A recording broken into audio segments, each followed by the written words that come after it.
What's up, guys? Winter Kills here. Welcome back to another post-commentary duel video.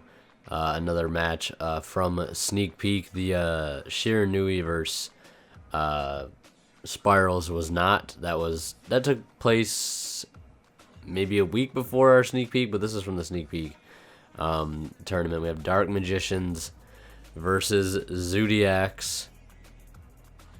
An interesting matchup, to say the least. Dark Magician's low-key a really good deck. I mean, the deck doesn't do too much, to be completely honest. It just plays a lot of heavy back row. Is that a Starlight Road on the Twin Twister? Wow, I've never seen that before. Interesting. Very, very interesting. I've literally never seen that before. I mean, I knew it was a thing you could do, but I did not know that that would be being played. Interesting. So he's going to be going for the over there in the Zoodiac field. Have a fire formation tanky. I think that is a broadbow going into a tiger mortar. Molmaret's on the field now, going into a broad bull. Detaching to, I think, summon. Yep, detach to summon. Detaching again, I think, to add this time. So we have two Molmarats on board. We got a free Stardust Dragon. I don't know how much a Stardust Dragon is going to help him too much. Maybe it'll be good to stop the Dryden effect. But that's not really something he's going to be going for immediately, I would think. I mean, yeah, he could go for it. Obviously, he's going for it now, but Stardust Dragon's only going to be able to stop one of those effects. Going to go for Daigusto Emerald now. Gonna put back, looks like the Tiger Mortar and the bow and one Raptor from the grave back into the deck. Another draw. Standard play usually go into an Emerald afterwards, because you usually have enough fodder on board to be able to make another rank 4, and it's usually Emerald, because you do burn through your Raptors or your Molmarats very, very fast. Gonna run over the Magician's Rod. But, you know, Dark Magician, like I was saying earlier, doesn't really do much. It's just a really back row heavy deck, and it's just annoying to play against. Magical Navigation being activated to summon a Dark Magician. Or add one and then summon one, I think. Next turn. Rips another Rod off the top of the deck. That Trident is not going to be able to do too much now that that Stardust Dragon is there. Interesting tech choice for the Starlight Road. Maybe it's a good meta call, but I don't know.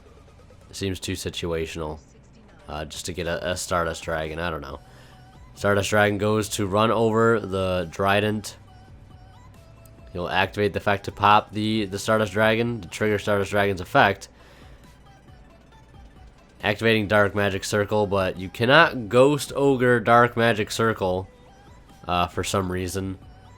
Several judges that are locals have said that you cannot Ghost Ogre Dark Magic Circle. You can Ghost Ogre when the effect activates to banish something, but you can't Ghost Ogre the effect to look at the top 3 cards of your deck. I don't know why. I think it's a stupid mechanic.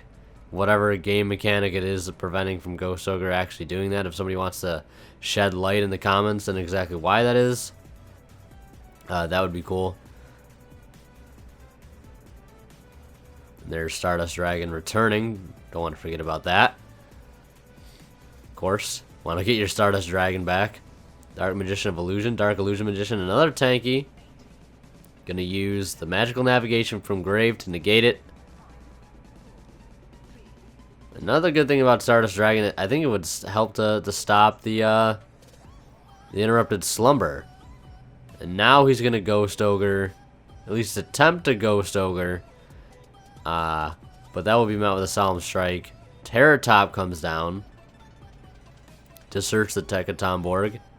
Search that Tom. Tom comes down. Bring a friend. Go into the MX Saber and Volker.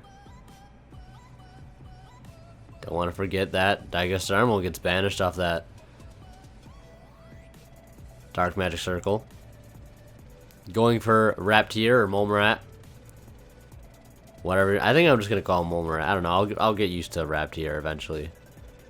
Going for, I think that's Broadbow. The one of in the extra deck, as I think is the standard currently. Going for another Raptier. I'm going to overlay into the Tiger Mortar. Going to the Broadbow into the other one.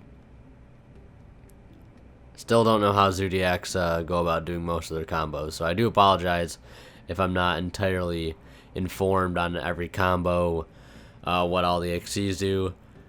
Because there's a lot of Xyzs. I know what Dryden does, and that's about it. I know it pops during either player's turn. I know that we gain the attack of the ones that are underneath them. Attaching 2 Whiptails from his hand. I don't know if that's Whiptail's effect, or is that just an inherent mechanic for Zoodiacs? Just attach free stuff to his hand. A third one. My god. And I think they all have 14 or 1600 attack. So he gets hit with a Quaking Mirror Force. Ouch. Interrupted Slumber. Now that the Stardust Dragon's out of the field, the magical navigation's already been used in Grave, so we won't be able to negate that. Taking the Big Lightning Kaiju and giving him, of course, Gamma Seal. Quaking Mirror Force, low-key, really, really good card right now. I think for like any anti-meta deck, great call, and even also a great side deck call in my opinion. I think it's a great card. Vanity's Emptiness on the magical navigation. Stardust Dragon back on his field, of course, but he can't get over that 3300 body. Everything will fall short, and he's gonna get another search off of his Interrupted Slumber during his next turn. He'll crash the Kaiju to get rid of the Vanities. I think. I don't know why that went to the grave. I guess it's still sent to his graveyard. I don't know. I don't know what happened there. Whether or not Vanity should or should not have stayed. It really won't matter at this point, though, if it was supposed to stay, because the game is pretty much locked up at this point. The Dark Magician players burned through far too many resources to get outpaced, essentially. I think he just set a max C. Twin Twistering the 2 set bracket. One of them was a Solemn Warning. That's going to hurt a little bit. Solemn Warning and another Slumber. Banishes the Slumber to search Jizukiru. 3,000 attack. 3,300 or 3,000 attack, level 10. Swinging into the set max C, setting one more back row. Setting another card face down. Normal summon Maxis on his side, runs over the Ghost Ogre, swings in directly with a Maxi. Very low life points, the Dark Magician player.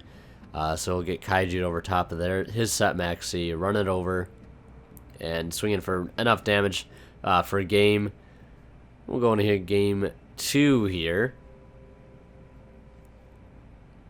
We'll see what's popping. Magician's Rod comes down to get the search for Illusion Magic. Search 2 copies of Dark Magician to his hand. Get all those Manillas.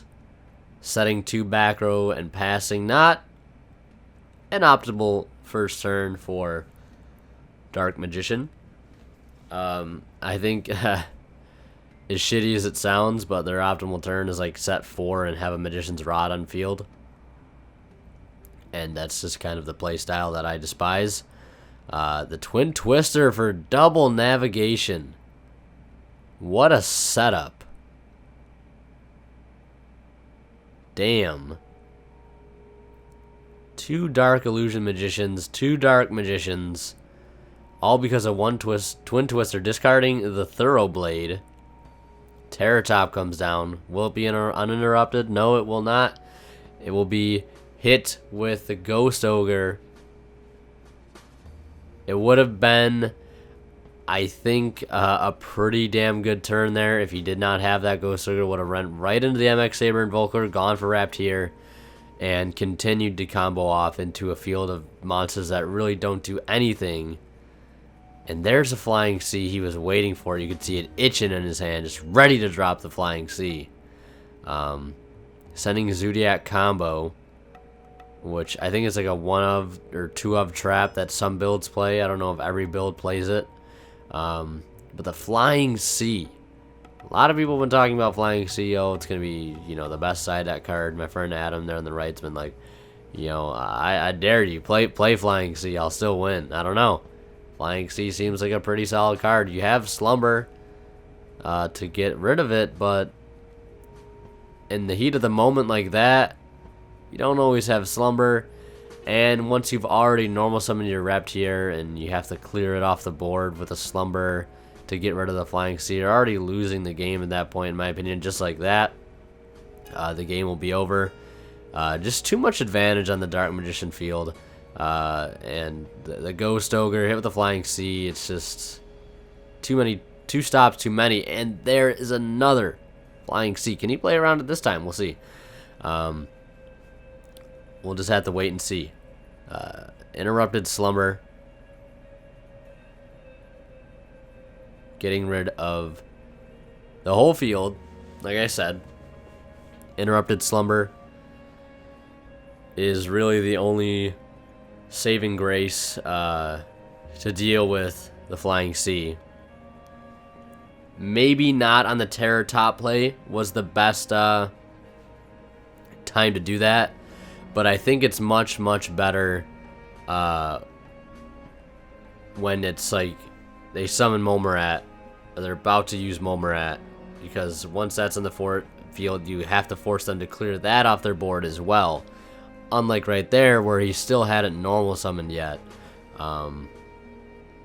You know, I think it was less effective there. If you would have waited perhaps a little longer, to get some more stuff on his field, and then force him to have to clear it off his field on his own. We'll see Drident come down, going into another level 4. Of course, the Daigusto Emerald coming down for the, I think, second time this match. Things are starting to look up for Zoodiac. See what he puts back. Looks like the Terror Top and another Raptier. The Terror Top engine, another Raptier. Setting 1. I think it's the 0 attack Drident on his field. Pot of Duality revealing a Dark Magic Circle, so I would say it's pretty good. There's a Twin Twister there and an Illusion Magician. I'm not sure else what he has in his hand. I think he took the Twin Twister. Or was it Dark Magic Circle? He takes the Twin Twister, ditches the Mistake. Mistake, I would say, is a pretty decent card. I don't know if it's the best side deck card. I think there's better side deck cards than Mistake, in my opinion. I don't know. I could be wrong. Haven't played too much against Zoodiac myself just yet. Adding Navigation off the Magician's Rod. Still has to deal with the Drident, Emerald, and that Kaiju. Attaching. That's during either player's turn. Wow. Pop. Attaching another one. The damage calculation will proceed. And it will get killed. Dark Magic Circle not revealing anything at all that he needs. And that will be it for this match of Dark Magician versus Zoodiacs.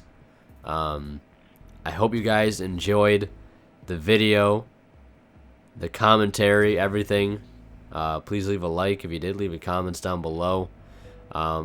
Again, I do apologize if there were any lack of information on my part.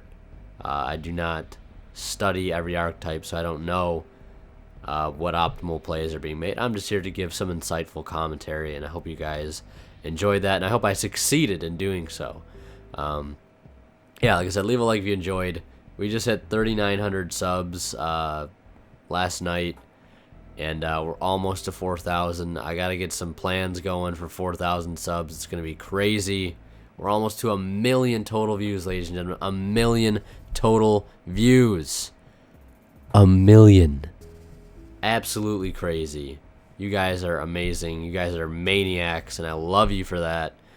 And thank you, of course, for sticking around with me for these past few years here on YouTube doing this. So yeah, thank you guys so much for watching. Leave a like if you enjoyed. As always, Winter Kill signing out. We'll see ya in the next one.